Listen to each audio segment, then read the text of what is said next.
Welcome to Speak English Confident. I'm Nora, and I'm very happy you are here with me today. This podcast is a calm space where you can relax, listen to natural English, and slowly build the confidence to speak. If you understand English but still feel nervous when you open your mouth to speak, you are not alone. Many learners around the world feel the same way. They understand movies, they understand teachers, they understand podcasts. But when someone suddenly asks them a question in English, their mind becomes empty. Today, we're going to talk about something very real: speaking English when you feel shy. Miles is here with us again today. Hi, Nora. I'm really glad we're talking about this today because honestly, this is exactly how I feel sometimes. That's very honest, Miles. Tell me more. When do you feel the most shy speaking English? Hmm. I think the hardest moment is when I meet someone new. For example, if someone asks me a simple question like, "Where are you from?" I know the answer, but suddenly my brain starts thinking too much. Am I saying it correctly? Is my grammar right? Does my pronunciation sound strange? And then I start feeling nervous. That feeling is very common. Many learners think speaking English means speaking perfectly. But real communication is not about perfection, it's about connection. When people speak with you, they usually care more about understanding you, not judging your grammar. I know that in my head, but emotionally it still feels scary sometimes. Yes, language learning is not only about the brain, it is also about emotions, confidence, fear, embarrassment, excitement.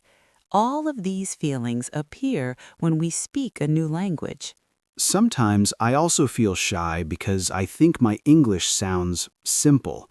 Other people speak very fast and use big words, but my English feels basic. Let me tell you something important. Simple English is powerful English. In daily life, most conversations are simple. People talk about work, food, weather, travel, feelings, daily plans. These conversations do not need complicated grammar. That actually makes me feel better. Sometimes I think I need advanced English before I start speaking. Many learners think that, but speaking is how you build advanced English, not the other way around. So you're saying I should speak even if my English is not perfect? Exactly. Think about children. When children learn their first language, they make thousands of mistakes, but nobody stops them. Nobody says, "Come back when your grammar is perfect." Children speak, learn, adjust, and grow. That's true. Kids say very funny sentences sometimes. They do. But those mistakes are part of learning, and language learners deserve the same freedom. I like that idea. Freedom to make mistakes. Yes. Now, let's imagine a real-life situation. You walk into a small cafe. The barista smiles and says, "Hi, what can I get for you today?" Many learners suddenly feel nervous here, even though the conversation is very simple. Oh yes, ordering food in English can feel stressful. Let's break it down together. The barista asks, "What can I get for you?" This simply means, "What would you like to order?" A very natural response could be, "I'd like a coffee, please." Simple, clear, natural. That sounds easy when you say it slowly, but when someone speaks fast, I panic. That's another common experience. When people speak quickly, your brain needs time to process the sounds. So here is a useful sentence every learner should remember. "Could you say that again, please?" Ah, that's a very useful sentence. Yes. Let's say it together slowly. Could you say that again, please? Could you say that again, please? Perfect. Another helpful sentence is, sorry, I didn't catch that. What does catch mean here? Great question. In this situation, catch means hear and understand. So when you say, sorry, I didn't catch that, you are politely saying, I didn't hear or understand you. That feels very natural. Exactly. And native speakers say this all the time. Even native speakers ask each other to repeat things. Really? Of course. Sometimes someone speaks too fast. Sometimes there is noise. Sometimes our mind is busy thinking about something else. That makes me feel less embarrassed. Good. Because asking someone to repeat something is not a failure. It is part of communication. I think many learners are afraid of slowing down the conversation. Yes, but remember this, a conversation is not a race. The goal is understanding each other, not speaking fast. That's a really important idea. Let's practice a small conversation together. Imagine you are at a cafe. I'll be the barista. You are the customer. Okay, I'm a little nervous already. That's okay. This is a safe place to practice. Here we go. Hi, what can I get for you today? I'd like a coffee, please. Great choice. Small or large? Sorry, could you say that again, please? Of course. Small or large? Oh, large, please. Perfect. Anything else? No, that's all. Thank you. That was excellent. Very natural. Really? I felt a little slow. Slow is okay. Clear communication is more important than speed. I think learners often forget that. Yes, and confidence grows step by step. One conversation, one small success, one brave moment. What if someone makes a mistake and feels embarrassed? That's a beautiful question, because mistakes are emotional moments. Let's imagine another real-life situation. You're talking to a colleague at work. You want to say, I finished the report yesterday, but instead you say, I finished the report yesterday. Ah, yes, wrong tense. Yes, and maybe you suddenly realize your mistake. Some learners feel very embarrassed in that moment. I would probably say sorry immediately. That's okay. But here's the important thing. Most people already understand what you mean. Communication still happened. So the mistake did not destroy the conversation. Exactly. Language is very flexible. People understand meaning even when grammar is not perfect. That's comforting. Let me ask you something, Miles. When a non-native speaker talks to you and makes a small grammar mistake, do you judge them? No, not at all. Usually I admire them because speaking another language is brave. Exactly. And many people feel the same way when they hear you speaking English. I never thought about it that way. Confidence often grows when we change our perspective. Instead of thinking, they are judging my English, try thinking, they are happy we can communicate. That's a powerful mindset. And confidence also grows with practice. But practice does not always mean textbooks.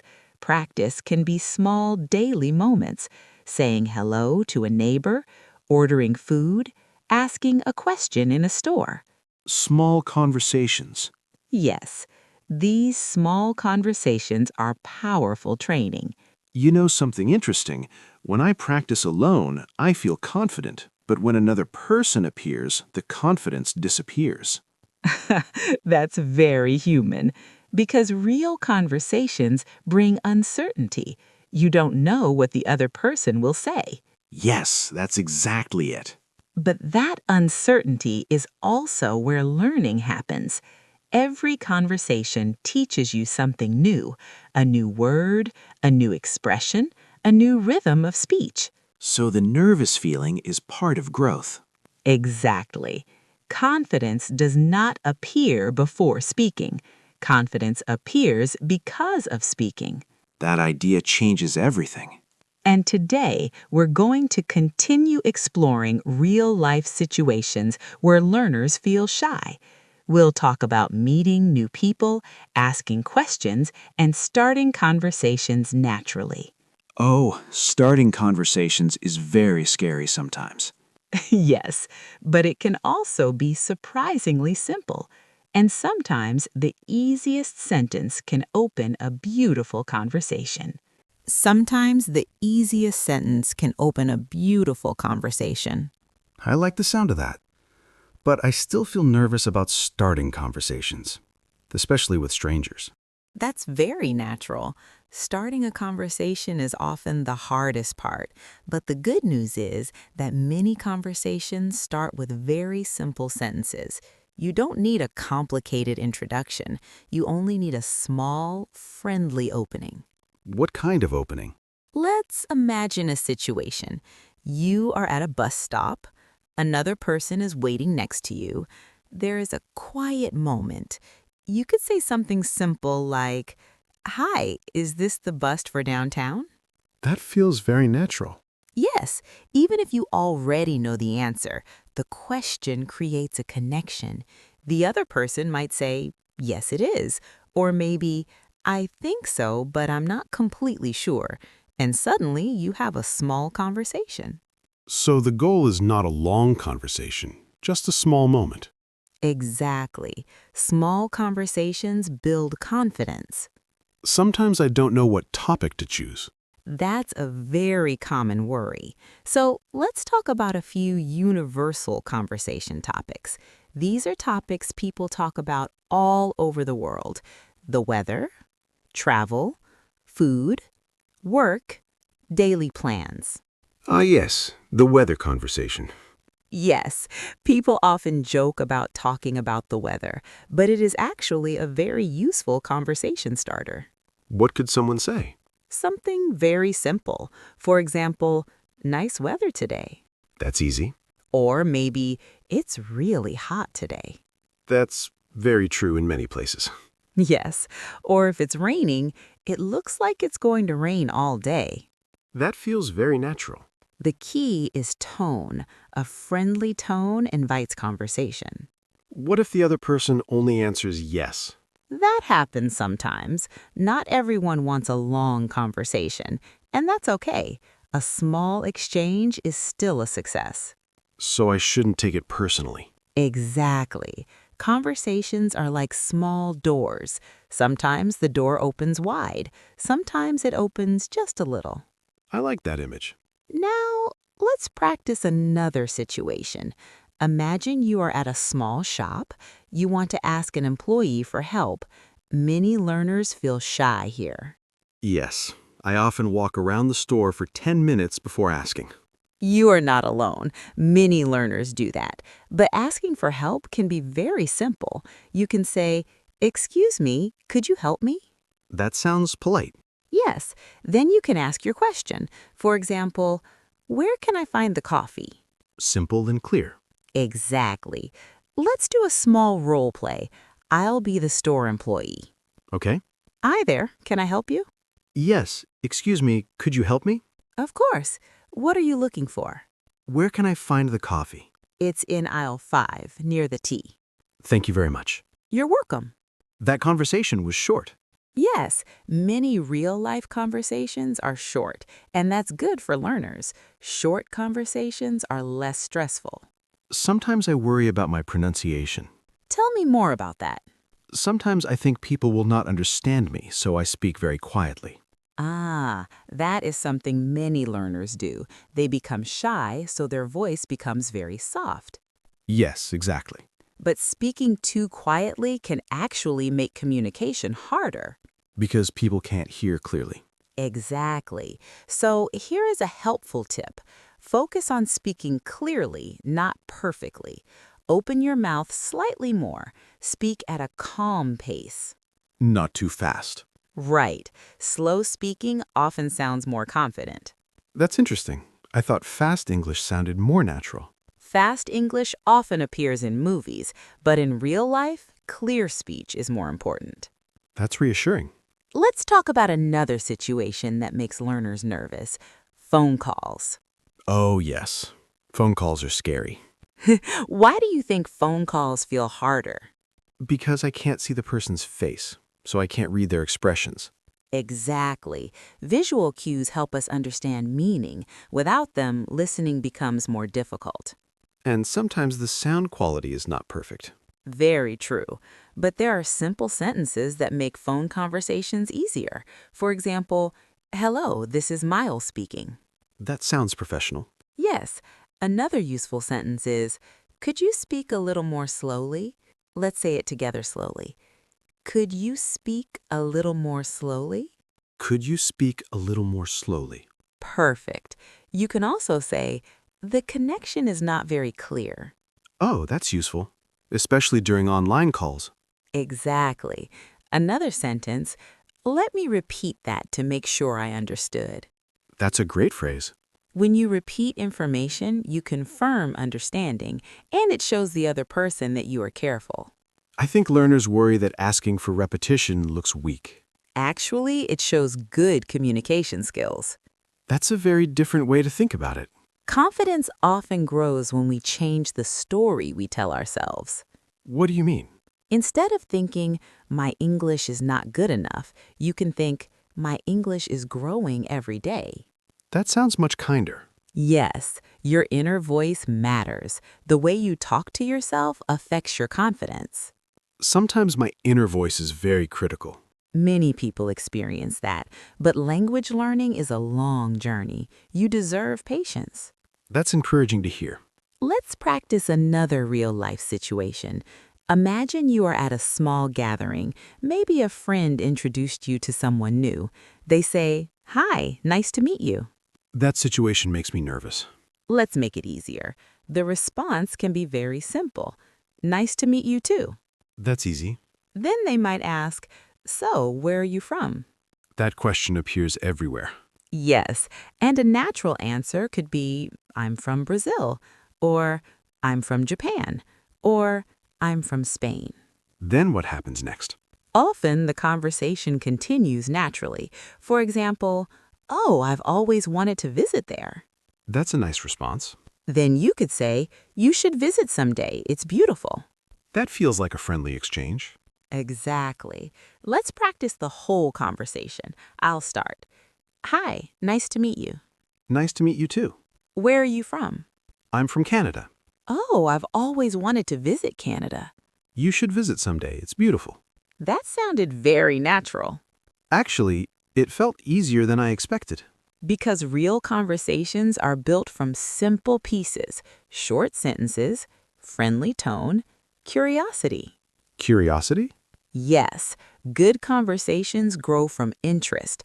If you show curiosity about the other person, conversations become easier.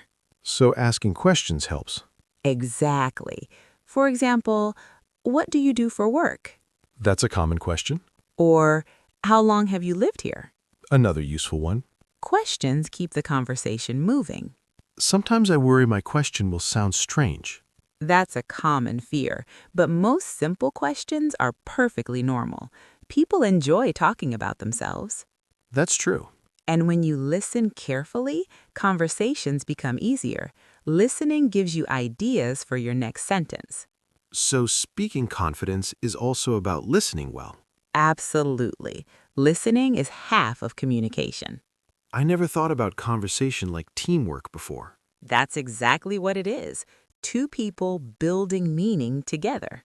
That perspective makes speaking feel less stressful. Good, because language should feel like connection, not pressure. You know something interesting? When I forget about grammar and just focus on the person, speaking feels easier. That's a wonderful observation, because communication is human, not mechanical. So maybe confidence grows when we focus on people, not mistakes. Yes, and when you focus on connection, something surprising often happens. Your English becomes more natural without you even noticing. Your English becomes more natural without you even noticing. That sounds almost magical. It's not magic. It's practice and comfort. When your mind relaxes, your brain can use the English you already know. I think stress blocks my English sometimes. Yes, that happens to many learners. When you feel nervous, your brain focuses on the fear instead of the language. Exactly. Sometimes I know the word, but I just cannot remember it. That moment is very common, and there's a simple strategy for it. Instead of stopping the conversation, you can explain the word in another way. You mean describe the idea? Exactly. Let's imagine you forget the word umbrella. Instead of stopping, you could say, it's the thing you use when it rains. Oh, that's smart. The other person will probably say, oh, you mean an umbrella? And then I learn the word again. Exactly. Communication continues. That feels much less stressful than trying to remember the exact word. Yes, language is flexible. You can go around missing words. Let's try another example. Great idea. Imagine you forget the word refrigerator. I could say, it's the cold box in the kitchen for food. Perfect. The meaning is clear. This technique feels very freeing. Because it removes pressure. You don't need perfect vocabulary to communicate. I wish more learners knew that. Yes, many people wait too long before speaking because they want perfect vocabulary. But real conversations are messy sometimes. Exactly. Even native speakers pause, search for words, and explain ideas differently. That's true. Sometimes I hear native speakers say, "What's the word?" Yes, that sentence is very common. What's the word? Or, I'm trying to think of the word. So learners can say that too? Of course. Here is a helpful sentence. What's the word for this in English? Oh, that's very useful. Let's imagine you are talking to a friend. You forget the word passport. You could say, what's the word for the document you need to travel? And the friend might say, "Passport." Exactly. That feels much more relaxed than pretending I know everything. Honesty in communication is powerful. People appreciate it. I think learners often feel pressure to sound fluent all the time. Fluency grows slowly, and pauses are part of speaking. Sometimes I pause because I'm translating in my head. That's very normal. Many learners start by thinking in their first language, then translating into English. Yes, exactly. But over time, your brain begins thinking directly in English. How can learners move toward that? One simple exercise is describing what you see around you. Like speaking to myself? Yes. For example, you look around the room and say, there is a table. There is a window. The window is open. That feels like training the brain. Exactly. It helps your brain connect objects directly with English words. Instead of translating. Right. Another helpful exercise is talking about your daily routine. Such as, You could say, I wake up at 7. I drink coffee. I check my messages. I go to work. those sentences are simple. Simple sentences build strong speaking foundations. Sometimes learners think simple English sounds childish. But simple English is the foundation of fluent English. Even advanced speakers use simple sentences. That's encouraging. Let's talk about another moment when learners feel shy, group conversations. Oh, yes. When many people are talking, it's hard to join. Exactly. The conversation moves quickly and learners worry about interrupting. Yes, that's my fear. So let's look at some gentle ways to join a conversation. You could say, can I add something? That sounds polite. Or, I have a quick question. That feels natural. Another simple sentence is, that reminds me of something. Oh, I like that one. It helps you connect your idea to the conversation. Let's imagine a situation. Great.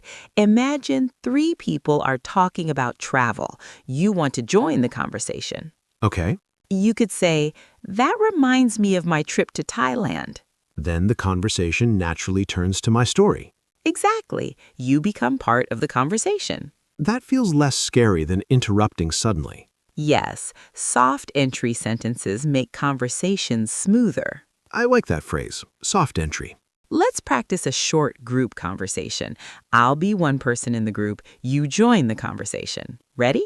Ready. I love traveling to new cities. Last year, I visited Rome. That reminds me of something. Oh, really? Yes, I visited Rome 2 years ago. That was perfect. Very natural. That felt comfortable. Because you connected your idea to the topic. Sometimes learners stay silent because they're afraid of making mistakes in front of many people. Yes, group situations can feel intimidating, but remember something important. Most people are not analyzing your grammar. They're simply listening to your story. I think we imagine more judgment than actually exists. Exactly. Our minds sometimes create unnecessary fear. Another situation that makes me nervous is small talk at work. Work conversations can feel formal, Yes, especially with colleagues I don't know very well. but many work conversations are actually very simple. For example, in the morning, someone might say, "Good morning." And I say, "Good morning." Exactly. Then they might ask, "How's your day going?" That question always surprises me. It's a friendly way to start conversation. A simple answer could be, "Pretty good, thanks. How about you?" That's easy. Or you could say, "It's going well. I'm just finishing a project." That sounds natural. Small talk helps build friendly relations at work. Sometimes I worry my English will sound awkward. Let's talk about something important. Your accent is part of your identity. I like that idea. Speaking with an accent is normal. Millions of people speak English with different accents. That's true. English is a global language. Exactly. The goal is clarity, not perfection. So I don't need to sound like a movie actor. No, you don't. Your voice is your voice. That actually removes a lot of pressure. Confidence often grows when we accept our natural voice. I think learners compare themselves too much. Yes, especially when watching fluent speakers online. Sometimes those speakers studied English for many years, Exactly. Language learning takes time, but progress happens slowly. and pauses are part of speaking. Sometimes I pause because I'm translating in my head. That's very normal. Many learners start by thinking in their first language, then translating into English. Yes, exactly. But over time, your brain begins thinking directly in English. How can learners move toward that?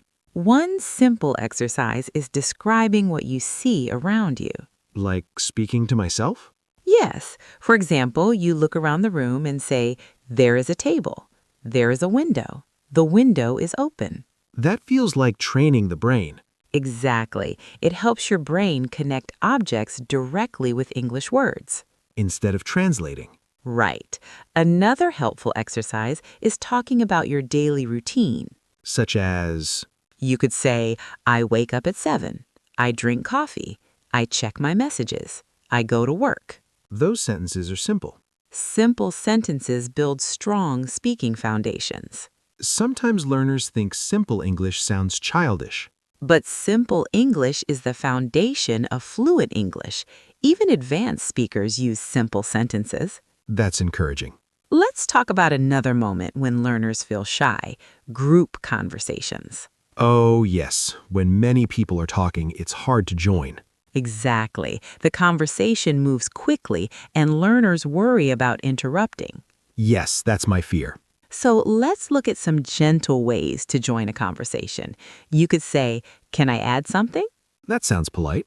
Or, "I have a quick question." That feels natural. Another simple sentence is, "That reminds me of something." Oh, I like that one. It helps you connect your idea to the conversation. Let's imagine a situation. Great. Imagine 3 people are talking about travel. You want to join the conversation. Okay. You could say, "That reminds me of my trip to Thailand." Then the conversation naturally turns to my story. Exactly. You become part of the conversation. That feels less scary than interrupting suddenly. Yes, soft entry sentences make conversations smoother. I like that phrase, soft entry. Let's practice a short group conversation. I'll be one person in the group. You join the conversation. Ready? Ready. I love traveling to new cities. Last year, I visited Rome. That reminds me of something. Oh, really? Yes, I visited Rome 2 years ago. That was perfect. Very natural. That felt comfortable. Because you connected your idea to the topic. Sometimes learners stay silent because they're afraid of making mistakes in front of many people. Yes, group situations can feel intimidating, but remember something important. Most people are not analyzing your grammar, they're simply listening to your story. I think we imagine more judgment than actually exists. Exactly. Our minds sometimes create unnecessary fear. Another situation that makes me nervous is small talk at work. Work conversations can feel formal, Yes, especially with colleagues I don't know very well. but many work conversations are actually very simple. For example, in the morning, someone might say, "Good morning." And I say, "Good morning." Exactly. Then they might ask, "How's your day going?" That question always surprises me. It's a friendly way to but after that, it becomes easier to continue. Yes, that's exactly how it feels. The first sentence feels heavy. But once the conversation starts, my brain relaxes a little. That's a very common experience. The beginning of a conversation is often the most difficult moment, but once you enter the conversation, your mind begins to flow more naturally. Sometimes I wish there were simple sentences I could use to start conversations more easily. There definitely are, and learning a few natural conversation starters can make a big difference. I would love to learn some. Let's explore a few simple ones that work in many situations. For example, if you are meeting someone new at an event, you could say, "Hi, I don't think we've met before." Oh, that's a great sentence. Yes, it's friendly and natural. Then you can add, "I'm Miles." That sounds very comfortable. The other person will usually respond with their name. Then the conversation begins. That feels much easier than trying to think of something clever. Exactly. Simple is often better. What about situations where people are already talking together? Good question. In that case, you can join politely with a small sentence like, "Hi, may I join you?" That sounds very polite. Yes, most people will happily say yes. I think sometimes we imagine people will reject us. Our minds often imagine negative outcomes, but in reality, many people enjoy meeting new people. That's true. Now, let's talk about another situation many learners experience: running out of things to say. Oh, yes, that moment when the conversation becomes quiet. Silence in a conversation can feel uncomfortable, but it's actually very normal. Really? Yes, even native speakers experience small pauses. That makes me feel better. And there are easy ways to continue a conversation when things become quiet. One method is asking open questions. What is an open question? An open question invites a longer answer. For example, "Did you enjoy the event?" is a closed question. The answer might be simply yes or no. Right. But an open question could be, "What did you enjoy most about the event?" Ah, that invites more conversation. Exactly. Another example is asking about experiences. You could say, "How did you get interested in that?" That's a very natural question. Or, "What do you like most about your job?" People usually have a lot to say about their work. Yes, and when people talk about their experiences, conversations become more engaging.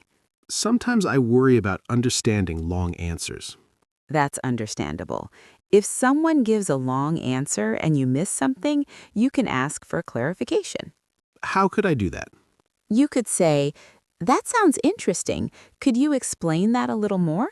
That sounds very polite. Or you could say, "Sorry, I didn't quite understand that part." That feels honest.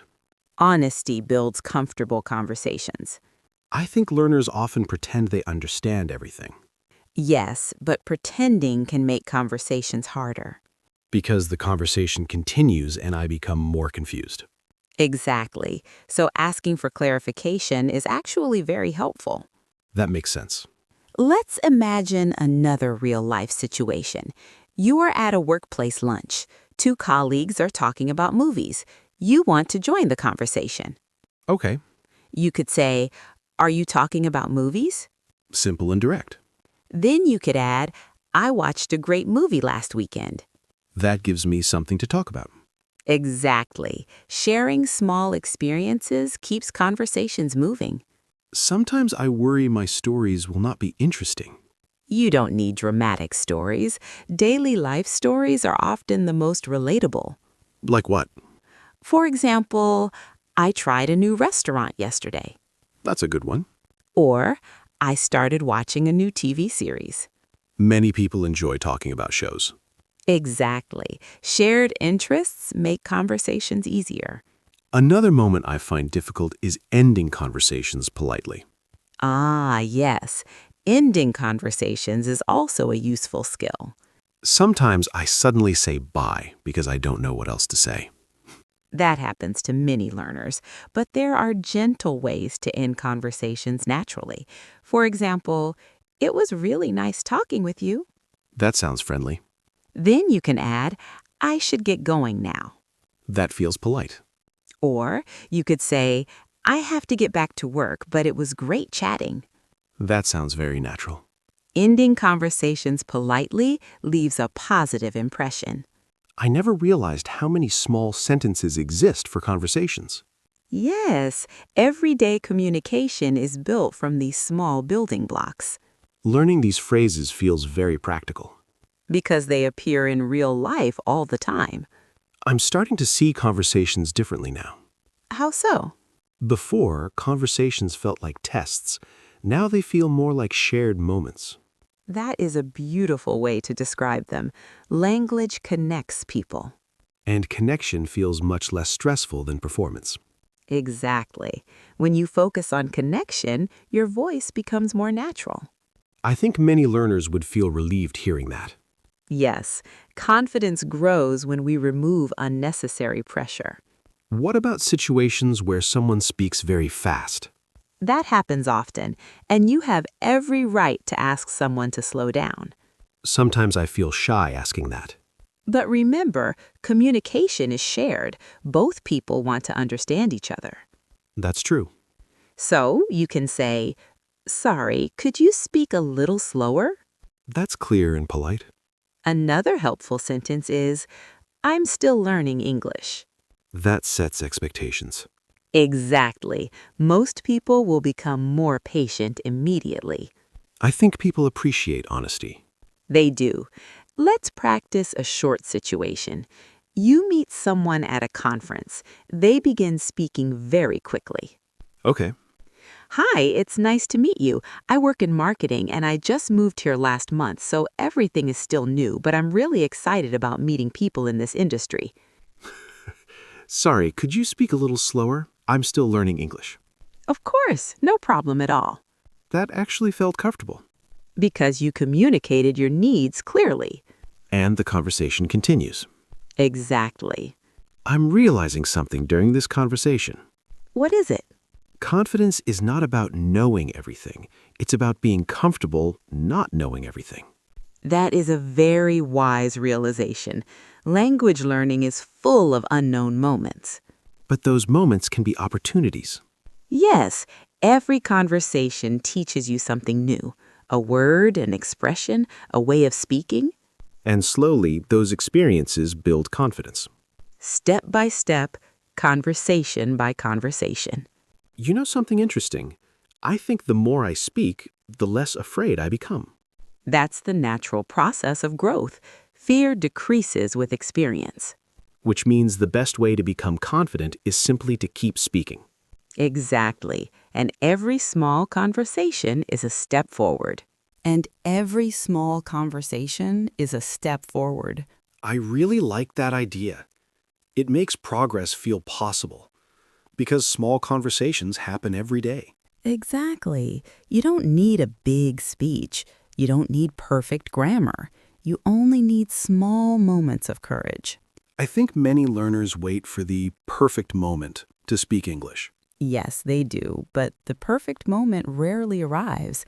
Confidence grows when you speak in ordinary moments. Like ordering coffee Yes, or asking someone for directions. or greeting a coworker.